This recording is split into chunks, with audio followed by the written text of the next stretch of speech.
இத்தாலிய ஆயர்கள் மாநாட்டின் 81வது பொது அவையை நிறைவு செய்வதற்காக அசிசி நகர் சென்ற திருத்தந்தை லியோ அவர்கள் முதலில் புனித பிரான்சிஸ் பேராலயத்தில் உள்ள அவரது கல்லறையில் மண்டியிட்டு ஜெபித்தார். இது திருத்தந்தையாக பதவியேற்ற பின் அவர் புனித பிரான்சிஸ் அவர்களின் கல்லறைக்கு சென்ற முதல் பயணமாகும். பின்னர் Saint Mary of the Angels பேராலயத்தில் இத்தாலிய ஆயர்களை சந்தித்த திருத்தந்தை அவர்கள் நம்பிக்கையின் அடிப்படைக்கு திரும்ப அவர்களை ஊக்குவித்தார்.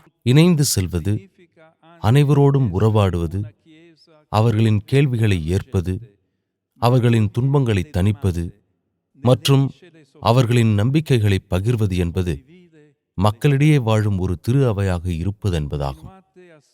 குடும்பங்கள், இளைஞர்கள், முதியவர்கள் மற்றும் தனிமையில் வாழ்பவர்களுடன் தொடர்ந்து நெருக்கமாக இருங்கள்.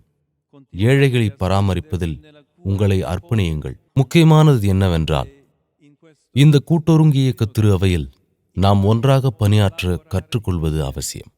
ஆலயங்களில் நற்செய்தி அறிவிப்பதில் பொறுப்புணர்வுடன் கூடிய திறந்த விருந்தோம்பல் கொண்ட கிறிஸ்துவ சமூகங்களை உருவாக்க நாம் அனைவரும் அர்ப்பணிப்புடன் செயல்பட வேண்டும்.